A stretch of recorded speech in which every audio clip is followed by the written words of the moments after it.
पुण्यात वसंत मोरेंच्या नेतृत्वात ठाकरेंच्या शिवसेनेचं आंदोलन. अजित पतसंस्थेविरोधात ठाकरेंच्या शिवसेना आक्रमक. महिलांनी कर्ज फेडूनही बँक खाती बंद केल्याचा आरोप. धुळे शहरातील नादुरुस्त डीपी फ्यूज बदलण्याची मागणी. समाजवादी पार्टीच्या वतीनं महावितरण विभाग अधिकाऱ्यांना निवेदन. पुण्यात बेकायदेशीर गॅस रिफिलिंग करणाऱ्या टोळीला अटक. 1,30,000 किमतीचा मुद्देमाल जप्त. काळेपड पोलिसांची कारवाई. पुणे विद्यापीठातील मुलींच्या वसतिगृहात मद्य. मुलींच्या वसतिगृहातील दारूच्या बाटल्यांचे फोटो समोर. दोषींवर कारवाई करण्याची अखिल भारतीय विद्यार्थी परिषदेची मागणी. लातूरच्या नांदगाव पाटी परिसरातील वाहतुकीत बदल. नांदगाव पाटीऐवजी मोहदळ पाटीवरून वाहतूक लातूरकडे वळवली, तर वळण घेऊन जाणाऱ्या रस्त्याला गावकऱ्यांचा विरोध. मांजरा धरणातून मांजरा नदीत विसर्ग. सिंचनासाठी 3 दरवाजांमधून मांजरा नदीत विसर्ग सुरू. मांजरा नदीकाठच्या गावांना सतर्कतेचा इशारा. धुळ्यात पारंपरिक पद्धतीनं गहू काढणीला सुरुवात. गव्हाला किमान 3,000 रुपये दर मिळावा, शेतकऱ्यांची मागणी. बारामतीमध्ये स्वाभिमानी संघटनेच्या वतीनं फटाके आणि साखर वाटून जल्लोष साजरा. उच्च न्यायालयाकडून ऊसासंदर्भात FRP एकरकमी निर्णय दिल्यानं स्वागत. रत्नागिरीच्या खेड सोनाराळीत छावा चित्रपटाचा देखावा. शिमगा उत्सवानिमित्त देखाव्याचं सादरीकरण.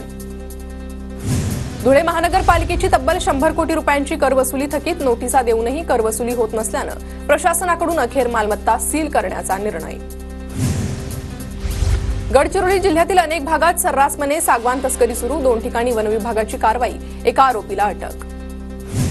जळगावच्या टाकळी प्रचा गावात 2 गटात तुफान हाणामारीत 3 जण जखमी. रुग्णालयात उपचार सुरू. वाढदिवसाचा केक कापण्यावरून वाद झाल्याची माहिती. बीड जिल्ह्यातील वन्यजीवप्रेमी पर्यावरणवादी नागरिकांचं 20 तारखेला आझाद मैदानावर उपोषण. खोक्या भोसलेनं हरणाची शिकार केल्याचा आरोप करत कारवाईची मागणी. नाशिकच्या येवल्यात विणकरांना राष्ट्रीय विणकर ओळखपत्र वाटप करण्याचे काम सुरू. 750 विणकरांना शासकीय ओळखपत्राचं वाटप. वाशिममधील सार्वजनिक बांधकाम विभागाच्या कारभाराविरोधात काँग्रेस आक्रमक. रस्त्याचं काम अर्धवट सोडून दिल्यानं काँग्रेस आक्रमक. रस्त्याचं काम तत्काळ सुरू करण्याची काँग्रेसची मागणी. धुळे जिल्ह्याचा पोखरा प्रकल्पात समावेश करावा. माजी आमदार कुणाल पाटील यांची मुख्यमंत्र्यांकडे मागणी. साताऱ्यात प्रहार पक्षाच्या महिला आघाडी पदाधिकाऱ्यांचा नव्याने नियुक्त्या. अध्यक्ष मनोज माळींच्या हस्ते महिला पदाधिकाऱ्यांना दिलं नियुक्तीपत्र. नाशिकच्या येवल्यात विणकरांना राष्ट्रीय विणकर ओळखपत्र वाटप करण्याचं काम सुरू. 750 विणकरांना शासकीय ओळखपत्राचं वाटप. ठाण्यात पाण्यासाठी भीक मागावी लागते. ठाणेकरांना पाण्यासाठी वणवण फिरावं लागतंय. 2.5 वर्ष ठाण्याचे मुख्यमंत्री होते. पाणी प्रश्नावरून जितेंद्र आव्हाडांचा शिंदेंवर निशाणा. गावोगावी कुस्ती आखाडा बांधकाम विकास कामात समाविष्ट करून निधी उपलब्ध करून द्या. आमदार राहुल कुल यांची मागणी. उड्डाणपुलाचं काम सुरू असताना जाळी रस्त्यावरून जाणाऱ्या ट्रकमध्ये अडकली. रत्नागिरी जिल्ह्यातल्या चिपळूणमधील घटना. चालकानं ट्रक वेळीच थांबवल्यामुळे अपघात टळला. पुण्यातील शिवाजीनगर भागाचं नाव छत्रपती शिवाजी महाराज नगर करावं. नीलम गोऱ्हेंची मागणी. तर नामांतराविषयी मुख्यमंत्र्यांशी चर्चा करणार असल्याची शंभूराज देसाईंची माहिती. पुणे ते कोल्हापूर दरम्यान सर्व टोल नाके बंद करा. करवीरचे शिवसेनेचे आमदार चंद्रदीप नरकेंची विधानसभेत मागणी. रोड तयार नसताना टोल का घेतला जातोय, नरकेंचा सवाल. वाशिमच्या मालेगाव मेडशी मार्गावर मोठ्या पुलाखाली बिबट्याची 2 पिल्लं आढळली. बिबट्याची पिल्लं आढळल्यामुळे नागरिकांमध्ये भीतीचं वातावरण.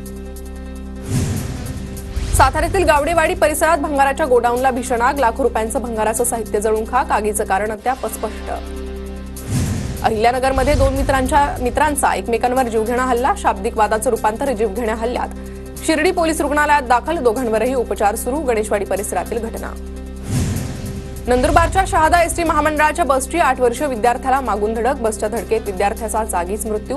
शहादा बस स्थानक परिसरात पालकांचा आक्रोश. छत्रपती संभाजीनगरमध्ये उद्यानातच तरुणीला 3 महिलांची बेदम मारहाण. भावासोबत प्रेम संबंध असल्याच्या संशयावरून मारहाण. सिडको भागातील घटना. वसईतील मेळ्यात तरुणाला शॉक लागून जागीच मृत्यू. पोलिसांकडून तपास सुरू. सुरक्षिततेच्या उपाययोजनांकडे दुर्लक्ष झाल्याचं समोर. विहिरीचा भाग खचून मलबा अंगावर पडल्यानं 2 मजुरांचा मृत्यू. वाशिमच्या रिसोड तालुक्यातील मोठे गावची घटना. ठाण्याच्या उल्हासनगरमध्ये हातगाडी लावण्यावरून वाद. टेम्पो चालकाची साथीदारांसह हातगाडी चालकाला मारहाण. घटना सीसीटीव्हीत कैद. गोल मैदान परिसरातील घटना. मुंबईच्या मरीन ड्राईव्ह समुद्र किनाऱ्यावर मृतदेह सापडला. पोलिसांनी अग्निशमन दलाच्या जवानांनी मृतदेह बाहेर काढला. मृतदेहाची ओळख पटवण्याचं काम सुरू. नागपूर दंगली दरम्यान हल्ल्यात 40 पोलीस जखमी, पोलीस अधीक्षक शशिकांत सातव यांच्या पायाला फ्रॅक्चर तर पोलीस निकेतन कदम यांच्यावर कुऱ्हाडीनं वार. नागपुरातील राड्यानंतर शहरात सध्या तणावपूर्ण शांतता, शहरात 11 ठिकाणी संचारबंदी. नागपूर शहरातील चिटणीस पार्कमधून पोलिसांचा रूट मार्च. शहरातील चिटणीस पार्क, छत्रपती शिवाजी महाराज पुतळा, भालदारपूर, आगरसेन चौक, सेवा सदन चौक, गीतांजली टॉकीज, हंसापुरी मार्गावर पोलिसांचा रूट मार्च. दंगल करण्याचा प्रयत्न केला तर जात धर्म न पाहता कारवाई केली जाईल. पोलिसांवर हल्ला करतील त्यांना सोडणार नाही, मुख्यमंत्री देवेंद्र फडणवीसांचा इशारा. गृहमंत्र्यांचं घर आणि आरएसएसचं मुख्यालय असलेल्या नागपुरात हिंदू खतरे में कसा. नागपुरातील कट पूर्वनियोजित होता तर गृह खातं झोपा काढत होतं का, उद्धव ठाकरेंचा निशाणा. धार्मिक मजकूर लिहिलेल्या कपड्यावर आग लावली नाही, प्लॅनिंग करून हिंसा घडवण्यात आली आहे, विश्व हिंदू परिषदेकडून शंका व्यक्त. दमानी यांनी ट्विट केलेली प्रॉपर्टी खोक्या भोसलेच्या भावाच्या नावावर. कानोबावाडी तलाठी कार्यालयात सुनील भोसलेच्या नावानं कागदपत्र. कानोबावाडी ग्रामपंचायतचा बांधकाम परवाना असल्याची सूत्रांची माहिती. बीडमध्ये न्यायाधीश निलंबित, पीएसआय बरोबर मद्यप्राशन करत आहेत. संतोष देशमुख हत्या प्रकरणावरून जितेंद्र आव्हाडांचा आरोप. जळगावमध्ये ठाकरेंच्या शिवसेनेला खिंडार. एरंडोलमधील 3 माजी नगराध्यक्ष, 2 माजी सभापतींचा भाजपात प्रवेश. मुंबईत भाजप कार्यालयात गिरीश महाजनांच्या उपस्थितीत प्रवेश संपन्न.